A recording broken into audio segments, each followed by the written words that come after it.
आज हम करने वाले हैं अकर्ण धनुरासन। सबसे पहले दोनों पैर को सीधा करके बैठिए। थोड़ा आगे झुककर दाहिने हाथ से बाएं पैर का अंगूठा और बाएं हाथ से दाहिने पैर का अंगूठा पकड़ लीजिए। रेचक करते हुए दाहिने हाथ को कोहनी से खींचते हुए बाएं पैर को घुटने से मोड़िए।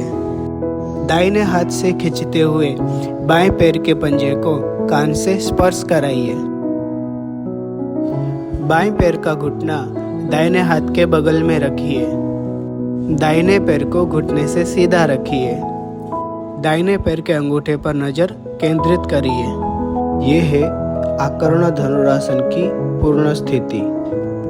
10 से 15 सेकंड इस आसन का अभ्यास 3 बार करिए।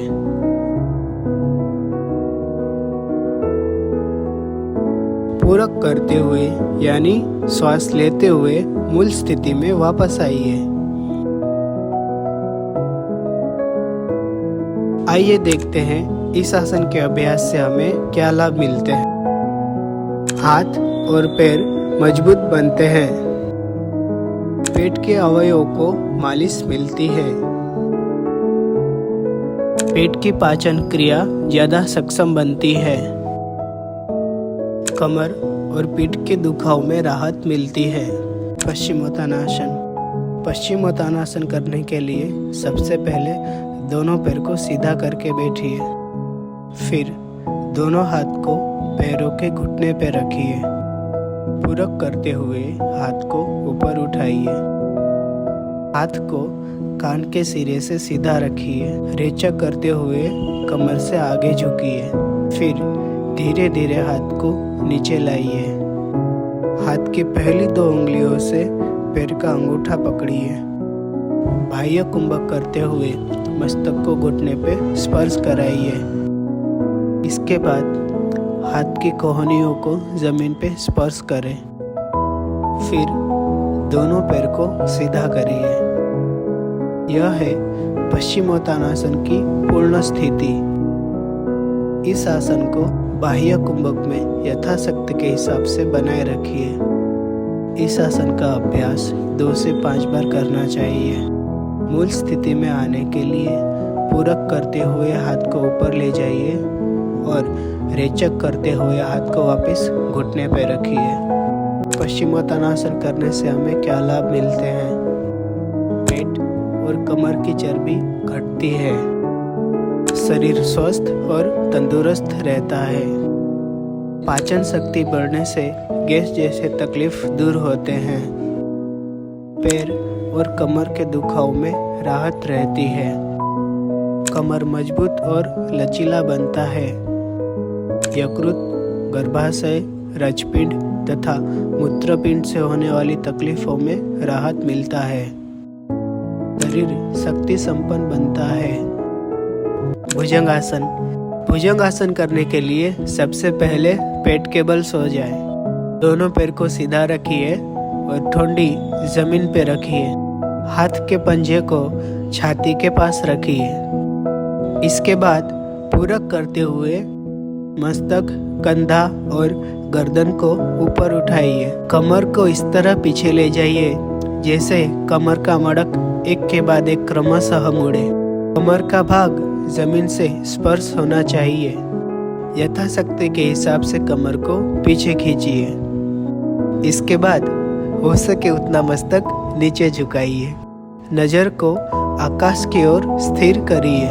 अंतिम में हाथ की कोहनी को सीधा करिए।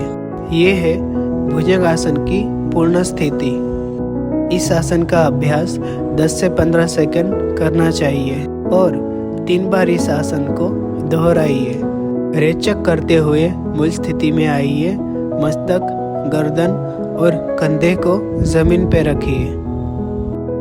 आइए देखते हैं भुजंगासन करने से हमें क्या लाभ मिलते हैं। पेट के अवयवों को मालिश मिलती है तथा वक्ष का विकास होता है। गर्दन के स्नायु मजबूत बनते हैं। स्त्रियों को मासिक दरमियान होने वाले दुख से राहत मिलता है। पेट का दुखाव तथा साइटिका से होने वाली तकलीफों में राहत मिलता है। यूरिन से होने वाली तकलीफों में राहत मिलता है। कमर अधिक स्थितिस्थापक बनता है। पद्मासन और लोपमुद्रा।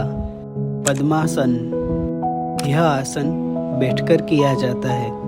इस आसन में शरीर की स्थिति कमल जैसे होने के कारण इसे पद्मासन कहते हैं।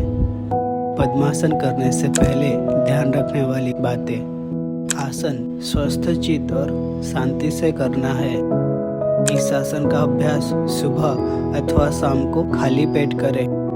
पद्मासन करने की रीत। सबसे पहले दोनों पैर को सीधा करके बैठिए। फिर दाहिने हाथ से बाएं पैर का अंगूठा पकड़ लीजिए। दाहिने हाथ को कोहनी से खींचते हुए बाएं पैर को घुटने से मोड़ते हुए दाहिने पैर के जांघ पे रखिए। दाहिने पैर को घुटने से मोड़ते हुए बाएं पैर के घुटने के पास रखिए। अब बाएं हाथ से दाहिने पैर का अंगूठा पकड़ लीजिए। दाहिना पैर उठाकर बाएं पैर के जांघ पे रखिए। हाथ की कलाई को घुटने पे रखिए। इसके बाद हाथ की पहली उंगली और अंगूठे को मिलाइए। बाकी की 3 उंगलियां सीधी रखें। हाथ की कोहनी को थोड़ा अंदर की ओर दबाइए।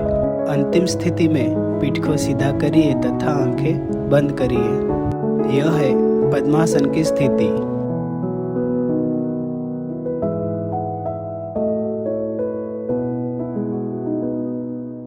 आइए अब पद्मासन से लोपमुद्रा करते हैं। बायां हाथ नीचे और उसके ऊपर दाहिना हाथ रखिए। दोनों हाथ के अंगूठे को मिलाएं। यह है लोपमुद्रा की स्थिति। इस स्थिति में हो सके उतना आराम से बैठिए और दिन प्रतिदिन इस आसन का अभ्यास बढ़ाइए। मूल स्थिति के लिए पद्मासन में वापस आएंगे। फिर दोनों हाथ को ऊपर उठाकर नमस्कार की मुद्रा बनाएंगे। दोनों हाथ को आपस में घसीए जब तक हथेली गर्म ना हो जाए। इसके बाद हाथ के पंजों को आंख के ऊपर रखिए। धीरे से आंख खोलते हुए हाथ को पैर के घुटने पे रखिए। हाथ की हथेलियों को कमर के पास जमीन पे रखिए। पहले दाहिने पैर को सीधा करें, फिर बाएं पैर को सीधा करिए। यह था हमारा पद्मासन और लोपमुद्रा। पद्मासन तथा लोपमुद्रा से होने वाले फायदे। एकाग्रता शक्ति बढ़ती है। ब्रह्मचर्य के पालन में उपयोगी है। प्राण का प्रवाह ऊर्ध्वगामी बनता है। जांघ और कमर का भाग सुदृढ़ बनता है। मन शांत बनता है। ध्यान करने के लिए उपयोगी है। ताड़ासन, ध्यान में रखने की योग्य बातें। यह आसन सुबह अथवा शाम को खाली पेट करना चाहिए। ताड़ासन करने के लिए सबसे पहले दोनों पैर को सीधा रख के खड़े हो जाइए। इसके बाद पैर के बीच में 2 इंच की जगह रखिए। हाथ को उठाकर कंधे के स्तर तक लेके आइए। उंगलियों को आपस में जकड़िए। अब हाथ की हथेली को बाहर घुमाइए। पूरक करते हुए हाथ को ऊपर उठाइए और एड़ी को जमीन से उठाइए। यह है ताड़ासन की पूर्ण स्थिति। यह आसन आंतरकुंभक में किया जाता है। इस आसन को 10 से 15 सेकंड तक बनाए रखिए। 3 बार इस आसन को दोहराइए। मूल स्थिति में आने के लिए सबसे पहले एड़ी को जमीन पर रखिए। फिर उंगलियां खोलते हुए रेचक करते हुए हाथ को नीचे रखिए। ताड़ासन से होने वाले फायदे। ऊंचाई बढ़ती है। आलस्य दूर होता है। पैर, कंधा और हाथ के स्नायु मजबूत बनते हैं। दौड़ने की गति बढ़ती है। शरीर हल्का बनता है। यहाँ तक वीडियो देखने के लिए धन्यवाद। तक आपने हमारे इस चैनल को सब्सक्राइब नहीं किया हो तो सब्सक्राइब ज़रूर करें योगा कैसे और वीडियो देखने के लिए।